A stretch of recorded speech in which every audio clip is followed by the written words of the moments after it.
Sobat Dunia Donghua, kita berjumpa kembali. Tanpa berlama-lama mari kita lanjutkan ceritanya. Selamat mendengarkan dan selamat berimajinasi. Tembok kota hitam yang menjulang tinggi menjulang di belakangnya, menghalangi sebagian besar cahaya. Monster-monster kuno yang merayap di atas tembok tampak seperti siluet. Deretan rumah yang tak terputus dibangun dalam berbagai corak hitam, dengan punggung yang tajam bagai tulang binatang. Sekilas, rumah-rumah itu tampak seperti tebing yang ditutupi duri-duri hitam. Ning Changjiu berdiri di bawah bayangan atap sementara iblis anjing buta itu menunjukkan jalan di ujung jalan. Kota 10.000 iblis kita tidak memiliki banyak hal lain, tetapi kita memiliki banyak kuil, puluhan kuil besar dan kecil. Jika kau ingin pergi ke kuil terbesar, iblis anjing buta itu merenung.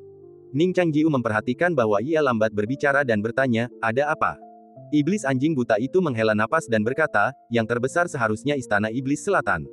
Hanya saja kuil itu baru saja ditutup dan tidak menerima dupa. Kau datang di saat yang kurang tepat. Ning Changjiu merenung sejenak dan bertanya, dewa apa yang terutama disembah di istana iblis selatan? Setan anjing buta itu berkata, mana mungkin aku tahu.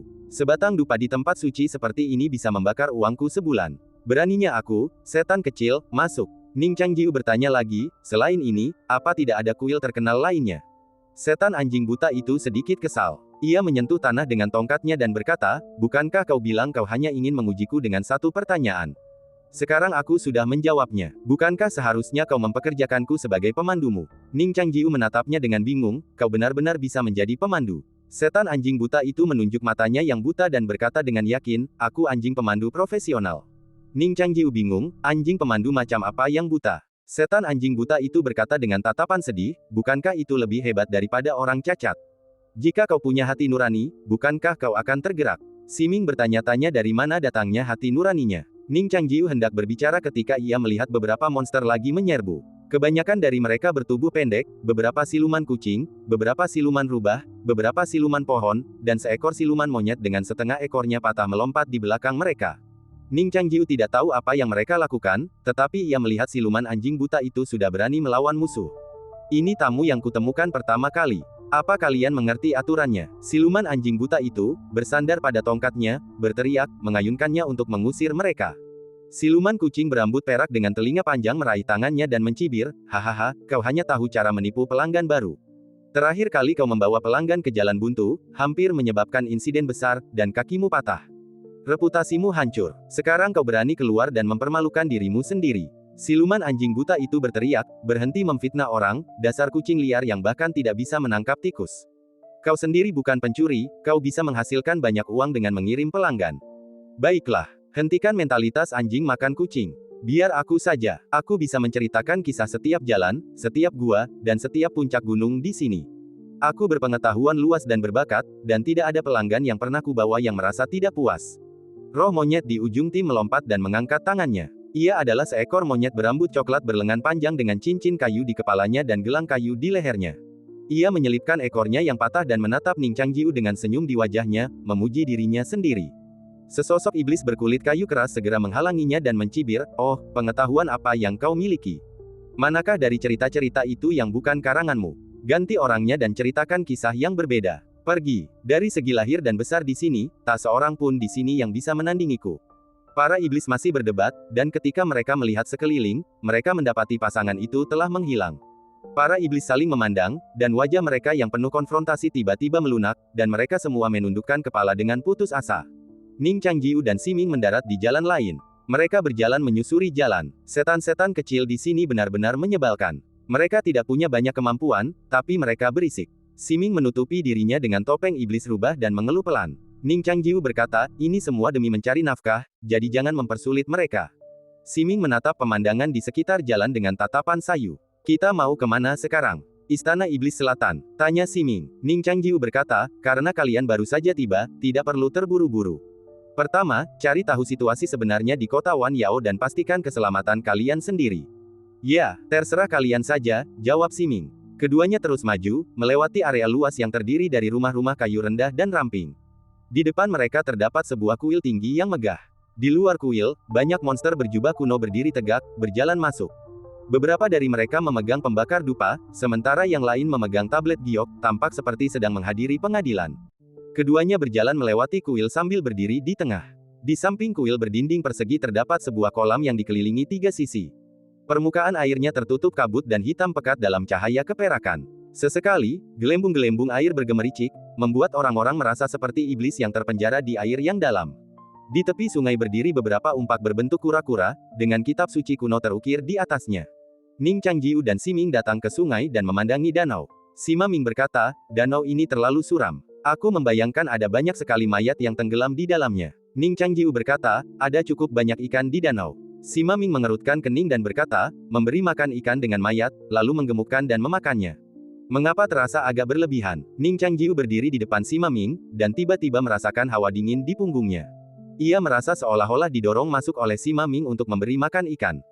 Ia memandanginya sejenak dan bertanya, apakah ini ada hubungannya dengan dunia bawah? Sima Ming berkata, tidak. Apa kau benar-benar berpikir kau adalah putra takdir? Bahwa kau bisa dengan mudah menemukan apapun yang kau inginkan? Ning Changjiu tersenyum dan berkata, tentu saja aku tidak berpikir begitu, tapi mungkinkah kau memang putra takdir?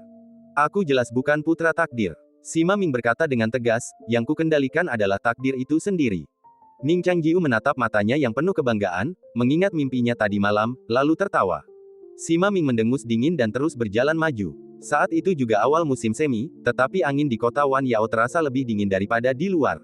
Jika dunia luar adalah lukisan pemandangan yang penuh warna, kota Wan Yao adalah kota yang membusuk yang dilukis dengan warna hitam putih. Lantai pertama kota itu tidak terlalu luas. Melewati deretan bangunan, kota itu adalah hutan belantara yang dipadatkan dengan tanah.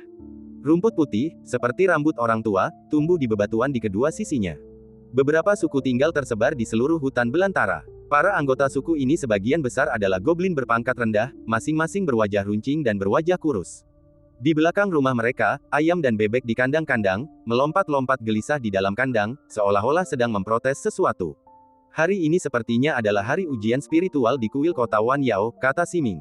Ning Changjiu memang mendengar orang-orang membicarakan hal ini dalam perjalanan ke sini.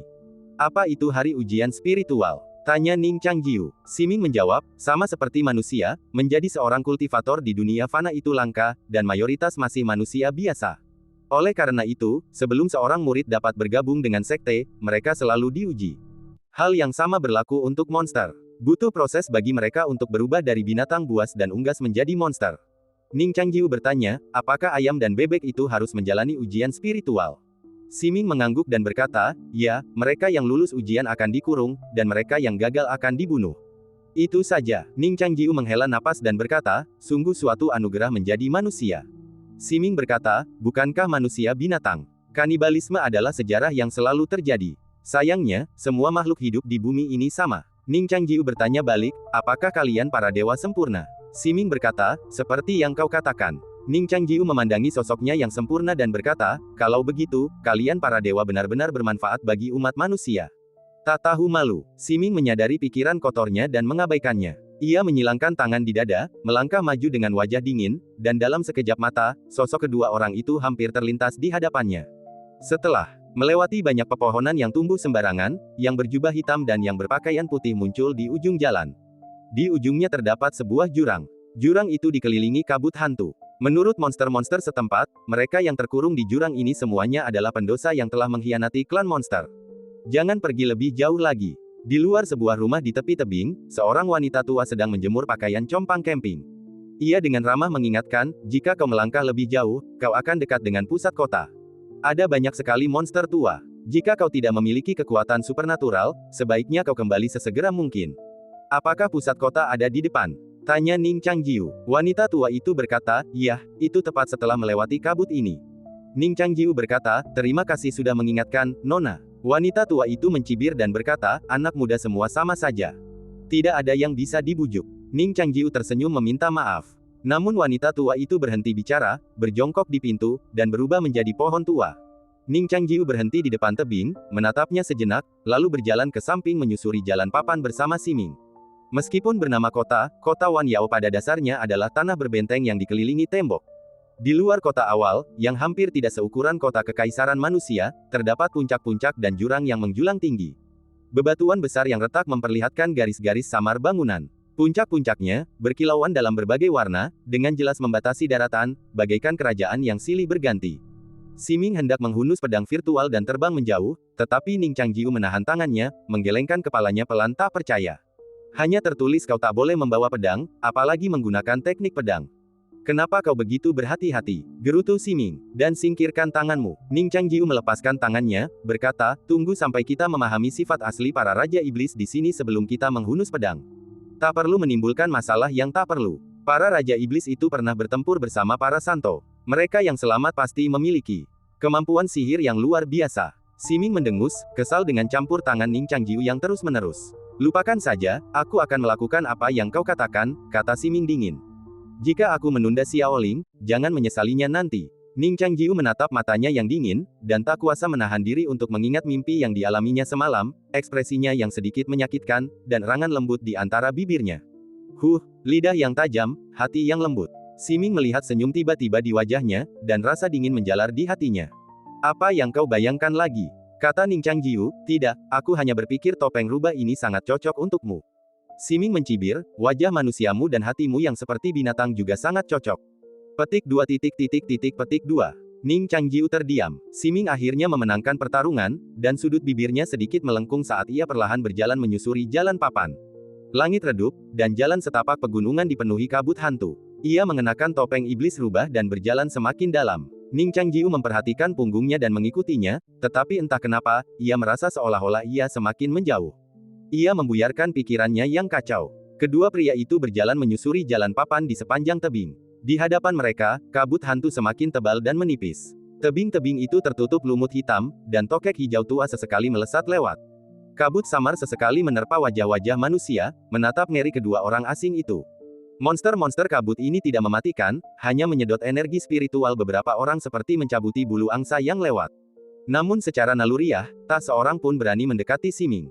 Jalan setapak itu berakhir di hutan terbuka, dihiasi beberapa pohon berusia berabad-abad. Bagian bawah pohon-pohon itu hampir mati, tetapi bagian atasnya masih menempel di kegelapan malam. Seekor ular piton tergantung di pohon seperti hantu yang digantung. Di bawah pohon itu, seorang lelaki tua sedang bermain catur dengannya. Selain topi jerami dan jas hujannya, seluruh tubuh lelaki itu terbuat dari kabut hitam.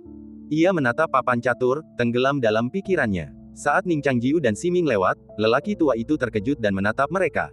Siapa kalian? Tanya lelaki tua itu. Ning Changjiu berkata, tamu dari kota Wanyao. Pria tua itu menggelengkan kepala dan berkata terus terang, beberapa tahun terakhir ini, semakin sedikit tamu yang datang ke kota Wanyao. Apakah Anda punya rencana? Ning Changjiu mengangguk dan berkata, kami di sini untuk mencari seseorang. Pria tua itu berkata, siapa yang Anda cari? Siming bertanya lebih dulu, siapa Anda? Pria tua itu berkata, saya adalah Raja Iblis Kabut. Saya bertanggung jawab atas kabut hantu di sini. Jabatan resmi saya tidak besar atau kecil. Siming bertanya, apakah ada orang di sini yang menyebut dirinya Kaisar Hantu? Pria tua itu mengerutkan kening dan berkata, Kaisar Hantu. Saya belum pernah mendengarnya. Seharusnya itu iblis besar di pusat kota. Ning Changjiu tidak menyangka akan mendapatkan hasil apapun. Ia berterima kasih dan pergi bersama Siming. Raja Iblis Kabut duduk di bawah pohon tua, menatap ular piton yang terkulai di atas. Ia dengan santai meletakkan bidaknya dan mendesah pelan, di papan catur, urutan memang penting, tetapi di dunia, tidak ada hal seperti itu. Karena papan catur ini tidak memberikan kekuatan untuk deduksi, apa gunanya memilikinya? Ia membanting bidak catur ke papan, menghancurkannya menjadi seekor burung pipit, menjerit dan berdarah dari ketujuh lubangnya. Burung pipit itu menyesuaikan sayapnya dan mati. Kabut itu jebakan, mereka yang kurang terampil akan terjebak, selalu kembali ke titik awal. Tapi trik sepele ini mustahil menjebak Siming. Setelah melintasi tebing, Ning Changjiu menatap ke depan. Kabut yang samar telah memudar jauh, memperlihatkan beberapa puncak menjulang di langit-langit, seperti pedang yang menjulang ke langit. 7 tebing, gumam Siming, berbalik untuk melihat huruf-huruf besar terukir di permukaan tebing, menyerupai ular merah yang terjerat. Ning Changjiu hendak melanjutkan perjalanan ketika Siming berkata, aku lelah. Hah? Ning Changjiu menoleh ke belakang, bingung. Siming berbicara, melangkah maju dan terbang menembus kabut menuju puncak bukit di seberangnya. Ning Changjiu memetik segumpal awan dan, menggunakan teknik pengendalian pedangnya, menungganginya beberapa napas sebelum mencapai sisinya. Kita di sini bukan hanya untuk menikmati pemandangan, kata Siming. Pertama, kita cari tempat tinggal dulu, lalu tangkap iblis dan interogasi dia tentang tempat ini. Sebaiknya kita paksa dia menggambar peta Feng Shui. Kalau tidak, kalau terus begini, tubuh Xiaoling pasti sudah dingin saat kita kembali.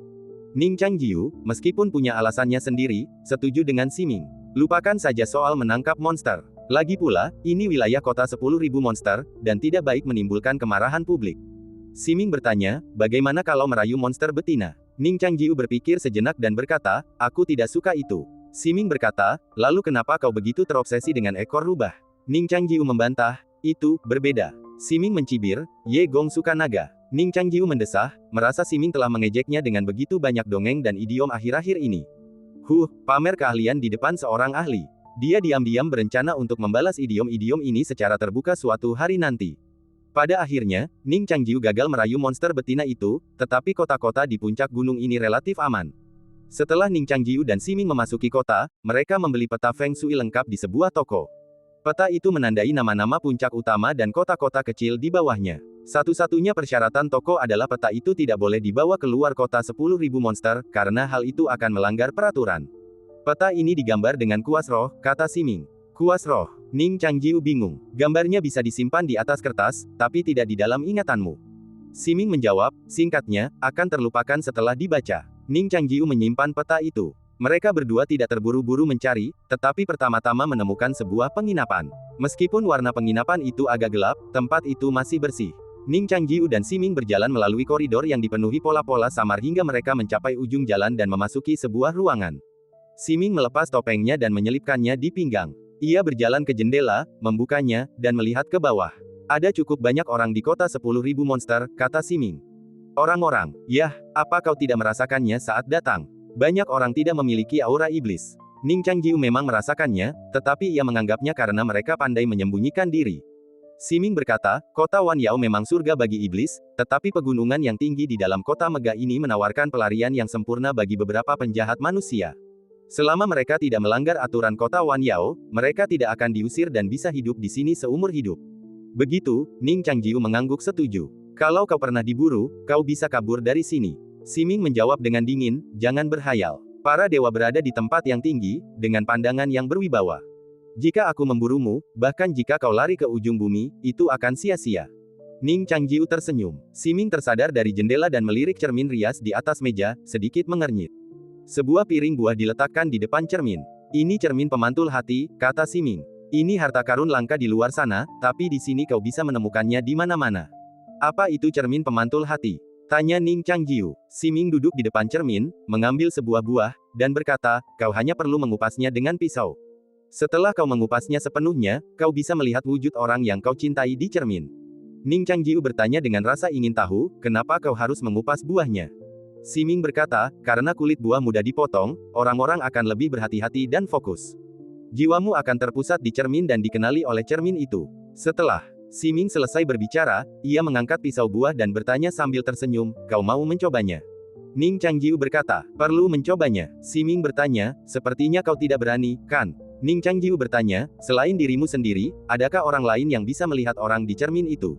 Siming berkata, jangan khawatir, jika mereka tidak bisa melihatnya, aku tidak akan mengeluh tentangmu kepada Lu Jiajia atau Zhao Xianger.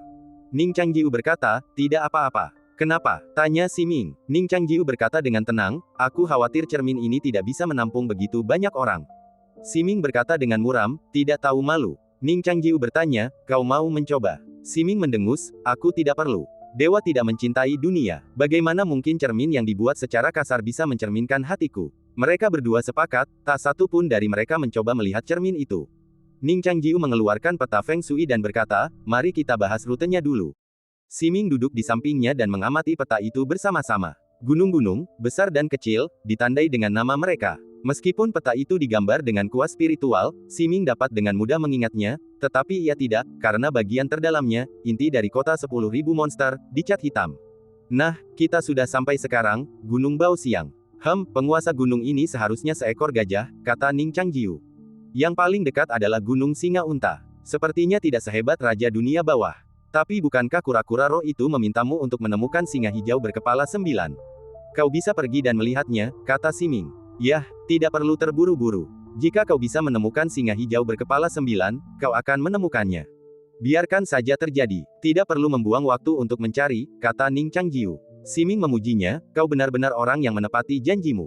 Ning Changjiu mengabaikan sarkasmenya dan melanjutkan, setelah Gunung Singa Unta, ada Gunung Ayam Hitam, lalu Gunung Ceci, Gunung Zuzi, dan ini. Ada apa? Siming mengamati ekspresinya, lalu menundukkan pandangannya. Gunung Putri. Ekspresi Siming sedikit bingung. Ning Changjiu berpura-pura serius dan berkata, kau bisa pergi dan melihat tempat ini. Siming mencibir, nama gunung itu kedengarannya tidak serius. Kalau kau pergi, kemungkinan besar kau akan kurus kering. Mereka berdua dengan cermat memeriksa peta Feng Shui dan merencanakan rute untuk menjelajahi semua puncak dan lembah. Mereka berencana menjelajahi seluruh kota 10.000 monster dalam 7 hari. Jika mereka masih belum menemukannya, mereka akan mencoba mencari cara untuk memasuki inti kota yang sebenarnya. Setelah menyimpan peta itu, hari sudah gelap. Kenapa hanya ada satu tempat tidur? Tanya Siming dengan nada tidak puas. Ning Changjiu berkata, kau mau tidur di lantai lagi? Jangan coba-coba, kata Siming dingin. Ia mengeluarkan tali merah, mengikat bagian tengahnya, dan berkata, malam ini aku akan memberimu kesempatan untuk tidur di ranjang yang sama denganku, tapi kau tidak boleh melewati batas ini. Jika kau melewati batas, Ning Changjiu menatapnya sambil tersenyum dan bertanya, lalu bagaimana? Siming tahu bahwa ia memiliki tanda budak di tubuhnya, jadi kata-kata kasar tidak akan berarti apa-apa. Dia berkata dengan dingin, kalau begitu aku akan memberi tahu Zhao Xianger. Hati Ning Changjiu bergetar, tetapi wajahnya tetap normal, kekanak-kanakan. Keduanya tidur di sofa, Ning Changjiu tidur di dalam tali, Siming tidur di luar. Malam ini, Siming tidak bermimpi aneh. Sepertinya karena gugup, mimpinya juga sangat dangkal. Ning Changjiu, di sisi lain, tidurnya sangat nyenyak. Ning Changjiu sepertinya juga bermimpi buruk. Dia meringkuk, bibirnya mengerucut, jari-jarinya mengepal, dan kelopak matanya terus berkedip. Menikah. Xianger, bisiknya dalam tidur. Siming membuka mata dan menatap wajah tidurnya, bingung. Mimpi macam apa ini? Xianger, menikah, ulang Ning Changjiu dalam mimpinya. Siming menatap alisnya yang berkerut, dan tiba-tiba menyadari sesuatu. Ia mencibir pelan, kukira kau sedang mimpi buruk, tapi ternyata kau sedang bermimpi erotis. Menyebut nama dua orang sekaligus, apakah ini menikmati berkah dari dua wanita dalam mimpi? Siming tidak mengantuk dan berpikir samar-samar. Sueci. Kata-kata Ning Changjiu tidak jelas dan tubuhnya mulai gemetar. Wajah Siming muram. Apa hubungan Sueci denganku, Siming?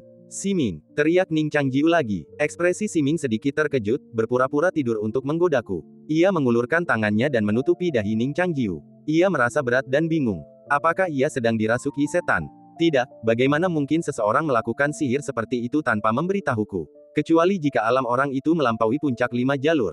Tidak mungkin ada monster seperti itu di antara semua monster. Ning Changjiu mengulangi beberapa nama dengan suara rendah, kata-katanya sulit. Siming berpikir, tetapi tangannya ditangkap.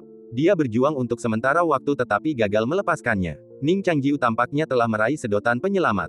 Siming menatap wajahnya yang tenang dan berhenti meronta.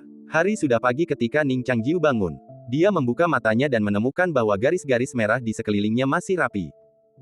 Aku benar-benar tidur dengan sangat nyenyak. Ning Changjiu menggosok dahinya dan berkata pada dirinya sendiri, aneh. Mengapa aku bermimpi tentang guru? Mengapa guru menusukku lagi? Perasaan ini begitu nyata, aku pikir aku akan mati lagi. Apakah ini iblis batin? Itu tidak bisa dibunuh apapun yang terjadi. Sepertinya aku memanggil banyak nama orang dalam mimpi. Apakah itu karena aku tidak benar-benar meneriakannya? Ning Changjiu memikirkannya, lalu mengangkat kepalanya, dan melihat Siming sedang duduk di depan cermin sambil merias wajah. Pikiran Ning Changjiu menjadi jernih. Entah kenapa, ia menyadari ada buah yang hilang dari piring buah di depan cermin. Siming menatap cermin di depannya dengan tenang. Wajahnya terpantul di cermin yang halus itu. Buku-buku jari ramping wanita itu menggenggam sisir kayu. Jubah yang selembut air itu melorot dari lengannya dan menumpuk di sikunya, memperlihatkan lengannya yang seputih salju dan ramping. Ia memegang rambutnya dengan satu tangan dan menyisirnya dengan tangan lainnya, menyisirkannya ke rambutnya seperti perahu yang menyeberangi sungai perak. Ning Changjiu menatapnya dengan tenang dan mendapati rambutnya sedikit basah. Seorang dewi seperti Siming memang bersih, baik kulit maupun pakaiannya, tetapi ia masih sering mandi untuk membersihkan tubuhnya dengan air murni.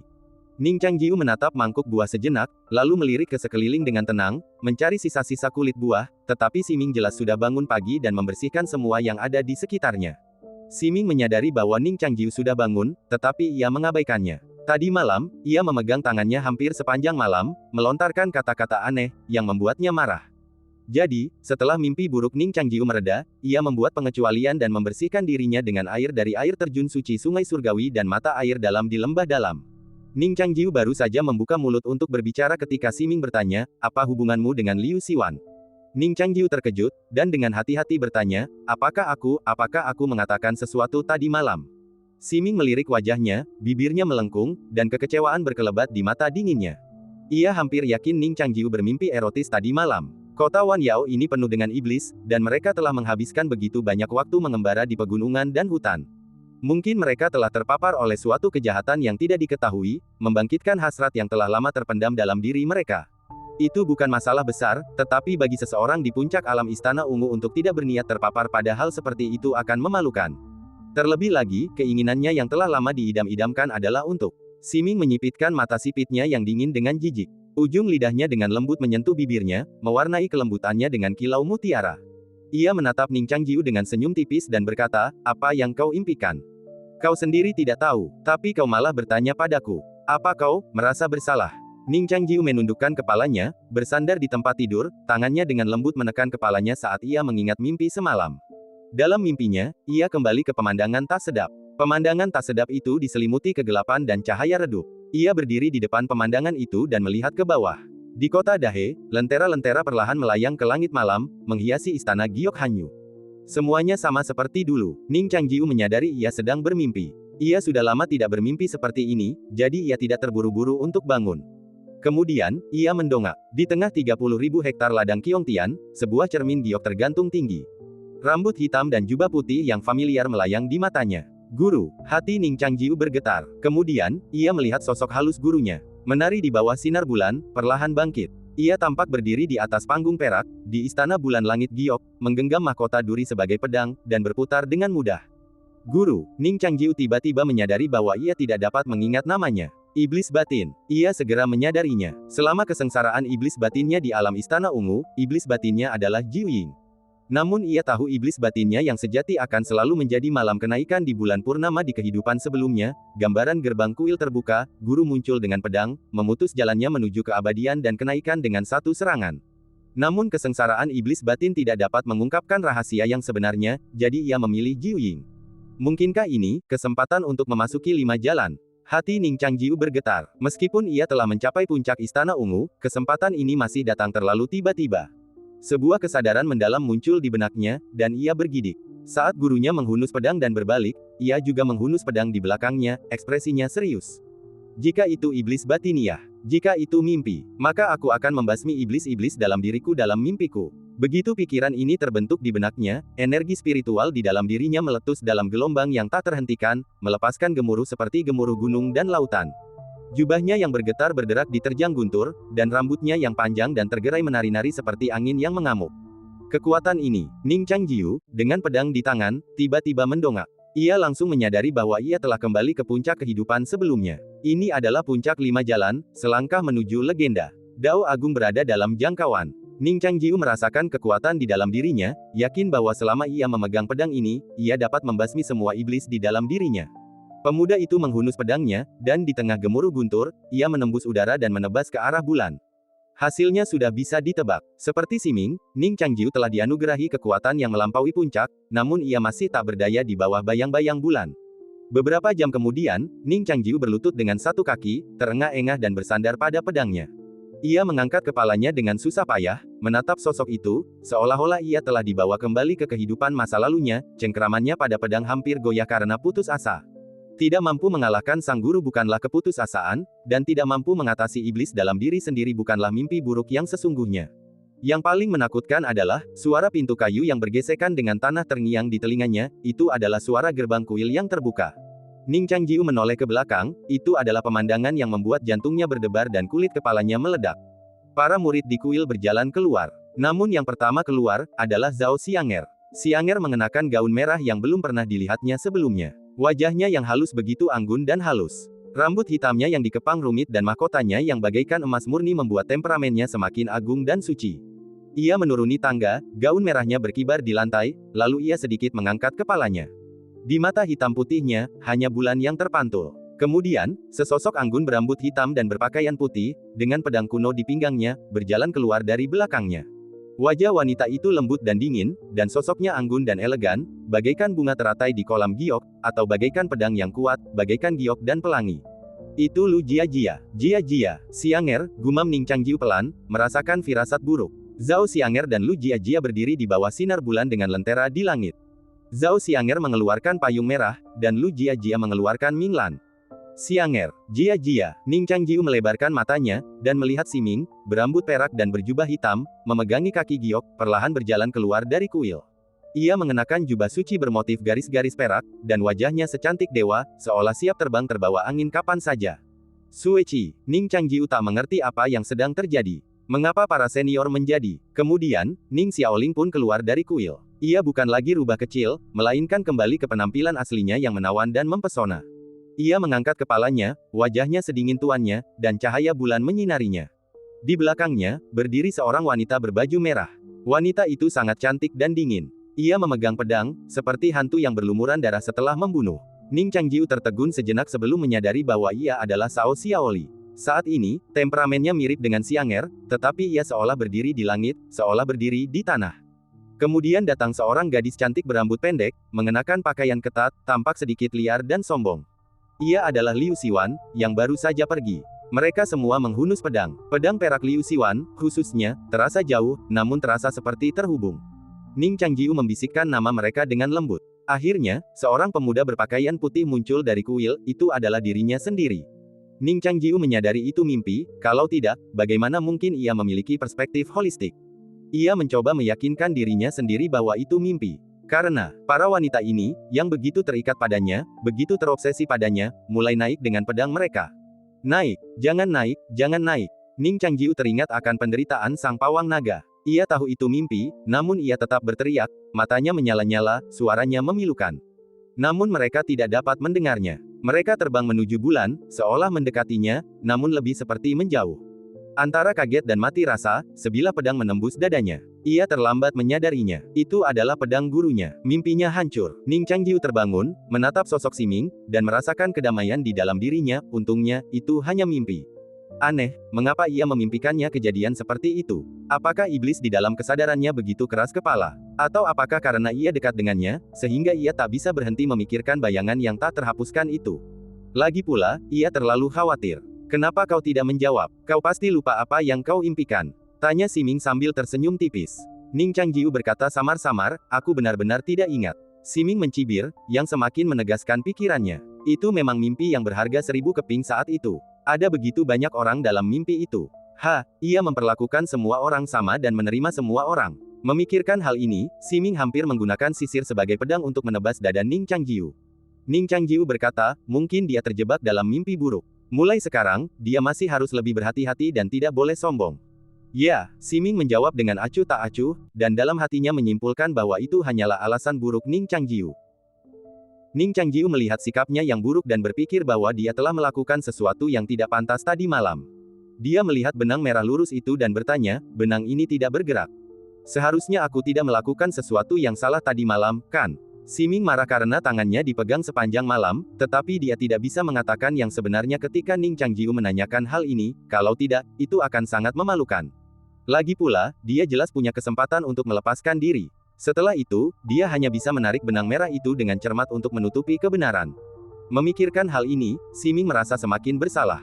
Beraninya kau menghujat para dewa. Angan-angan, dia membanting sisir kayu ke meja, mengguncang cermin. Ning Changjiu terkejut dan tidak berani bertanya lebih lanjut. Dia berdiri dan mengenakan pakaian luarnya, berjalan di belakang Siming, mengambil sisir kayu, dan menyelipkannya ke rambut peraknya. Ning Changjiu melirik piring buah dan mengalihkan pandangannya tanpa bertanya apapun. Rambut peraknya disisir rapi. Siming perlahan berdiri dan berkata dengan dingin, lain kali, kalau kau berani memilih penginapan seperti ini dengan hanya satu tempat tidur, aku akan memakumu ke langit-langit sampai kau tertidur. Ning Changjiu selalu merasa telah berbuat jahat. Karena merasa bersalah, ia tak membantah kata-kata kejamnya. Menggulung peta Feng Shui, keduanya keluar dan mulai mencari di pusat kota Wan Yao. Ning Changjiu dan Siming berjalan mengitari Gunung Baoxiang, tetapi tidak menemukan apapun. Ning Changjiu bingung dengan kemakmuran Gunung Baoxiang. Kaki Gunung Baoxiang ditutupi pinus dan cemara hijau, dan kabut keberuntungan menyelimuti mereka. Di bawah mereka mengalir sungai seperti sabuk, dan pegunungan di kejauhan bagaikan gulungan. Di puncak gunung, beberapa aula menjulang tinggi dilapisi lembaran emas, seperti menara giok, berkilauan dengan cahaya keemasan. Di balik undakan giok dan undakan emas, 6 aula dan 6 istana tertata rapi, dan di bawah sinar matahari, mereka tampak seperti menara senjata ajaib. Di tengah gunung, terdapat bayangan iblis serigala abu-abu berjubah kuning dan memegang gada. Itu hanya topeng, kata Siming sambil mengusir Gunung Baoxiang. Keduanya meninggalkan gunung. Ning Changjiu membuka mata pedangnya dan menoleh ke belakang. Tak ada kuil atau istana yang tersisa, yang bisa dilihatnya hanyalah gerbang gunung dan gua yang gelap. Di kaki gunung, mereka bertemu sepasang iblis yang sedang mengejar. Mereka adalah dua iblis serigala kecil. Iblis yang di depan jauh lebih kurus, mencengkeram kelinci abu-abu yang sedang meronta-ronta di mulutnya. Iblis yang di belakang bahkan lebih kuat. Ia melompat ke punggung iblis serigala di depan dan menerkamnya. Kelinci abu-abu itu lari ketakutan, tetapi serigala itu menangkapnya dan menindihnya. Cakarnya menancap, membunuhnya seketika. Serigala yang lebih kecil tergeletak di tanah, kurus kering dan hampir mati. Ia membayangkan anak-anaknya yang menangis minta makan, dan raut putus asa terpancar di wajahnya. Serigala yang lebih besar menatapnya, keserakahan sekali lagi terungkap, ia tak ragu membunuh sesamanya. Tiba-tiba, auman harimau menggema di hutan. Terkejut, serigala liar itu menyambar kelinci itu dan langsung melarikan diri. Serigala lainnya juga mati, tulangnya patah. Setelah beberapa langkah, ia tersandung dan roboh, tak mampu bangkit lagi. Ning Changjiu berdiri di hadapan iblis serigala itu dan mendesah, apakah ini yang disebut tanah suci bagi semua iblis? Siming berkata, mereka lahir di sini, bagaimana mereka bisa keluar? Apa yang akan terjadi jika mereka lolos? Tanya Ning Changjiu. Kutukan, kata Siming, tanpa penjelasan lebih lanjut. Ning Changjiu tak kuasa menahan diri untuk memikirkan dua mayat iblis di kapal di laut ketiadaan keberuntungan dan menggelengkan kepalanya pelan. Suara desiran bergema di hutan. Seekor burung hantu abu-abu keperakan mengepakkan sayapnya dan terbang. Seekor harimau lapar, tulang-tulangnya yang bergerigi bergetar, muncul dari hutan. Seekor macan tutul, bertengger di tebing tinggi di kejauhan, mengamati, mencari tanda-tanda mangsa. Di tempat mereka berdiri, hutan lebat dan dataran menyatu, dan udara di antara lembah terasa lembab dan suram. Para iblis yang tinggal di bawah puncak-puncak ini entah tidak tercerahkan atau ganas. Mereka tidak layak berada di puncak-puncak itu, terpaksa tinggal di sana, memakan daging mentah dan meminum darah, dengan hidup yang tak menentu. Jarak antara Gunung Baosiang dan Gunung Untasinga tidaklah jauh. Sepanjang perjalanan, Ning Changjiu melihat beberapa aula leluhur yang telah terbakar habis. Patung-patung dewa dan Buddha tak lagi ada di dalamnya. Di dalamnya, mereka dipenuhi iblis-iblis kecil, menempati aula-aula Buddha, memisahkan mereka satu sama lain dalam ruangan-ruangan yang nyaris tak cukup besar untuk mereka, hidup bergerombol. Para iblis yang bisa tinggal di dalam aula leluhur ini sudah cukup kuat. Begitu mereka mencapai tahap Suan, mereka dapat memperjuangkan hak untuk tinggal di puncak-puncak yang lebih tinggi. Setelah melintasi jalur pegunungan biru tua, Ning Changjiu mendengar suara gong yang jelas. Mendongak, ia melihat sebuah bukit kecil menjulang di depan. Bukit itu bernama Puncak Sunsan. Di puncaknya, sesosok iblis kecil memainkan gong dan drum, bernyanyi.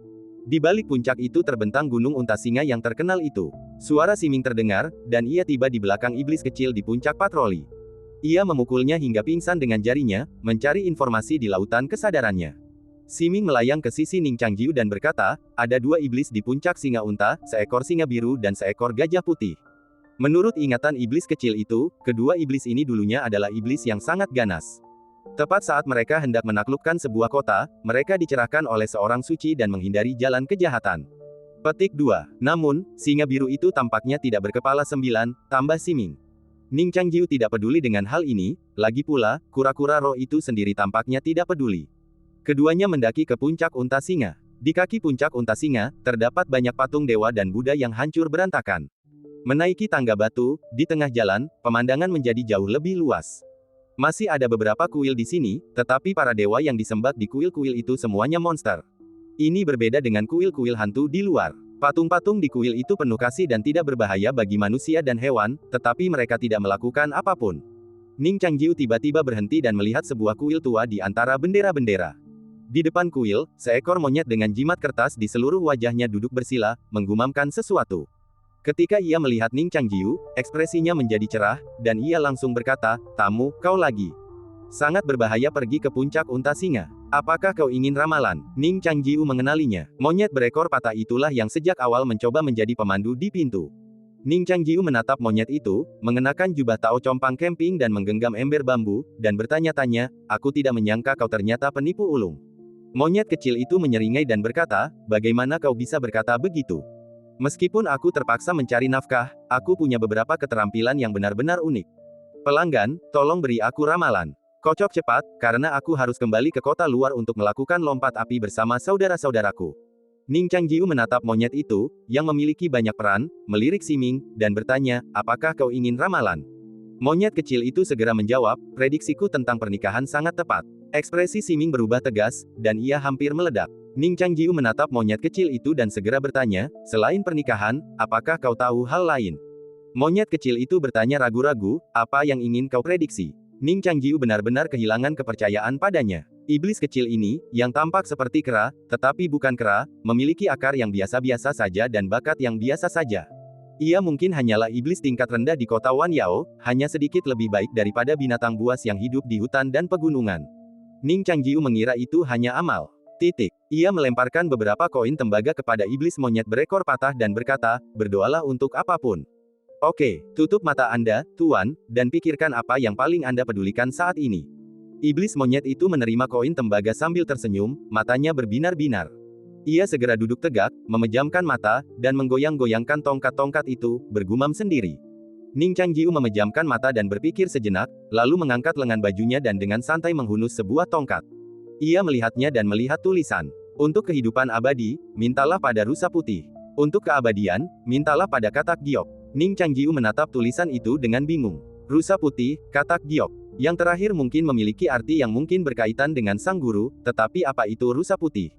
Monyet kecil itu menggosok-gosok tangannya dan berkata sambil tersenyum, tamu, apakah Anda ingin saya menafsirkan ramalan ini? Penafsiran saya lebih murah daripada mengocoknya. Siming mendengarkan ramalan itu, tetapi sedikit kekecewaan terpancar di wajahnya. Ia berkata dengan dingin, penipu seperti itu semakin parah. Mengapa repot-repot dengannya? Mengetahui bahwa ini adalah roh jahat yang tak mampu ia ganggu, monyet kecil itu memaksakan senyum dan mengepalkan tinjunya memohon belas kasihan. Ning Changjiu tak punya pilihan selain berkata, tidak perlu. Ramalan ini bagus. Saya akan menafsirkannya sendiri. Ia menyimpan tongkat bambu itu. Setelah mereka pergi, monyet kecil itu melepas topinya, menepuk dadanya, dan menghela napas lega. Ia mengeluarkan koin-koin tembaga dari lengan bajunya dan mengunyahnya, dengan gembira. Ini adalah uang yang tidak bisa ia dapatkan dengan melompati 7 lingkaran api. Sayangnya, orang luar lebih mudah ditipu. Semuanya telah salah sebelumnya, tetapi sekarang, apakah peruntungannya mulai berubah? Monyet kecil itu dengan hati-hati mengumpulkan koin-koin tembaga, segera berganti pakaian, dan berayun dari satu pohon ke pohon lain, menuju kota luar. Sambil bersenandung sepanjang jalan, ia begitu asyik dengan kesombongannya sehingga tak menyadari ular piton raksasa yang mengintai di pohon. Sudah terlambat, kepala ular piton itu terjulur keluar, rahangnya menganga lebar saat menggigit iblis monyet itu. Meskipun bukan roh, ular piton itu memiliki kekuatan dan kecepatan yang luar biasa. Monyet biasa manapun pasti akan langsung terbunuh, tetapi monyet kecil itu masih memiliki sedikit kekuatan iblis. Ia menyalurkan energi spiritual pelindungnya dan beradu dengan ular piton itu, membuatnya terlempar. Ular itu berayun di beberapa sulur sebelum sempat stabil. Namun, koin-koin tembaga dan batang-batang bambu di lengan bajunya, yang masih hangat, berhamburan saat jatuh ke dalam lumpur, tempat mereka perlahan tenggelam. Monyet kecil itu berjongkok di batang pohon, mulutnya terbuka lebar, mata iblisnya tertuju pada air di bawah, mengamati buaya-buaya yang menggeliat di lumpur. Jantungnya berdebar kencang. Ia membeku sesaat, lalu tertawa getir. Iblis tua yang memberinya tongkat bambu itu tidak menipunya. Bencana, kesulitan, dan takdir yang tak kuharapkan. Tak ada yang namanya perubahan nasib mendadak di dunia ini, inilah takdirku. Yang tak bisa kuhindari. Dengan pikiran ini, ia berharap bisa terjun ke lumpur dan menjadi santapan bagi para naga dan buaya itu. Namun, sesuatu tiba-tiba terlintas di benaknya, dan ia mendesah dalam-dalam, menggertakkan gigi, menyeka air matanya, mengutuk ular piton raksasa itu, menggulung pakaiannya yang robek, lalu mengambil jalan memutar. Ia menatap hutan belantara yang lebat, hatinya mencelos. Akhirnya ia sampai di kota luar, dan pertunjukan telah dimulai. Namun, untuk tempat yang telah diperjuangkannya dengan keras, hari masih terlambat. Penampil utama, iblis rubah berwajah 100, memelototinya dan berkata, apa yang kau lakukan di sini sekarang? Apa kau mencoba membuat masalah? Iblis monyet itu mengusap perutnya yang lapar. Tepat ketika siluman rubah berwajah 100 hendak menamparnya, ia berkata dengan serius, Dewa Agung, beri aku satu kesempatan lagi. Aku bisa membuat orang tertawa. Siluman rubah berwajah 100 mencibirnya. Bagaimana kalau aku tidak bisa? Kalau tidak bisa, aku akan melakukan pertunjukan langkah pisau. Sumpah siluman monyet. Di atas panggung, sebuah cincin api telah didirikan, dan banyak tamu berada di bawah, termasuk siluman lokal, pedagang, dan praktisi. Monyet-monyet di depan mereka dengan anggun melompati cincin itu, mendapatkan tepuk tangan. Seekor siluman monyet dengan ekor patah juga melompat masuk. Ia mengambil beberapa langkah goyah dan tiba di depan cincin itu. Dari mana monyet liar ini berasal? Ia bahkan tidak bisa berjalan dengan stabil. Ekor monyet itu untuk keseimbangan, ia patah, jadi tentu saja ia tidak stabil. Bagaimana monyet liar ini bisa melompati cincin api? Jangan biarkan ia terpanggang seperti monyet terpanggang. Siluman monyet menggaruk kepala dan telinganya di atas panggung, melihat sekeliling, cukup takut pada cincin itu. Ia mengeluarkan beberapa teriakan aneh, jelas liar, dan mencoba melarikan diri, tetapi pelatih menariknya kembali. Setelah beberapa cambukan, siluman monyet itu berguling-guling di tanah, memegangi kepalanya dan meratap, seolah memohon ampun. Ia terhuyung berdiri dan kembali ke arena. Banyak tamu yang sebelumnya acuh tak acuh tertarik dengan adegan ini, bertanya-tanya apakah monyet kecil ini bisa tampil. Siluman monyet itu menatap cincin api, melompat, dan nyaris melompati cincin pertama. Ia jatuh ke tanah, berjuang beberapa saat sebelum akhirnya bangkit. Terdengar sorak-sorai kecil dari penonton. Siluman monyet itu menggembungkan pipinya dan, dengan upaya terakhir, melompati 4 cincin api berturut-turut, disambut sorak-sorai penonton yang agak hambar. Sebelum mencapai cincin api terakhir dan tertinggi, siluman monyet itu berhenti sejenak, memejamkan mata, menggertakkan gigi, dan tiba-tiba melompat, memeluk kakinya di udara dalam postur yang aneh. Meskipun tubuhnya melewati cincin api, sayangnya bokongnya terbakar. Ah! Ia berteriak keras saat rambutnya terbakar. Setelah mendarat, ia mencoba memadamkan api di pantatnya dan berlari mengelilingi panggung sambil berteriak. Penonton bertepuk tangan dan bersorak tanpa henti. Di belakang panggung, api dari pantat monyet berkobar di wajahnya, hanya menghanguskan sepetak besar bulu. Rubah berwajah 100 menatapnya dan mengangguk lembut, "Yah, lumayan kali ini. Aku tidak akan menuntutmu karena terlambat. Jika kau menunda lagi lain kali, aku akan mengulitimu hidup-hidup. Aku tidak akan melakukannya lagi. Terima kasih, Tuan Peri Rubah, karena telah memberiku kesempatan ini," bisik iblis monyet kecil itu. Rubah berwajah 100 mengeluarkan beberapa koin dari kipas lipatnya dan memberikannya kepadanya. Iblis monyet, menanggapi sorak-sorai penonton, melihat uang receh di telapak tangannya, membungkuk kepada iblis rubah seperti seorang bodhisattva, lalu pergi. Dengan lesu, ia berjalan menyusuri jalan, takut kehilangan uangnya lagi. Ia menghabiskan semua uangnya untuk 3 roti kukus panas. Ia menatap mereka sejenak, bergumam pada dirinya sendiri, 3 roti, 1 untuk masing-masing 2 bocah nakal itu. Aku masih punya 1 lagi. Akhirnya, sesuatu yang baik terjadi hari ini. Sebelum ia sempat menyelesaikan kata-katanya, beberapa penonton teater keluar dan menatap monyet itu. Keheningan menyelimuti mereka. Hebat, jadi itu bukan monyet liar. Beraninya kau berpura-pura untuk menggoda kami. Aku bahkan memberimu hadiah. Tangkap dia. Iblis monyet yang lemah itu terkejut dan berlari. Terlatih Tati kembali ke gua kecilnya, kelelahan, ia menyeka wajahnya yang berlumuran debu dan darah, memandangi 2 roti yang tersisa di tangannya, meraba perutnya yang kosong, dan, sambil menahan isak tangis, ia berhasil tersenyum lebar dan dipaksakan sebelum kembali ke gua. Keluar, teriaknya sekuat tenaga. 2 monyet kecil menjulurkan kepala mereka keluar, mengamati sejenak, lalu berlari keluar, mengerumuni lututnya, dan bergumam.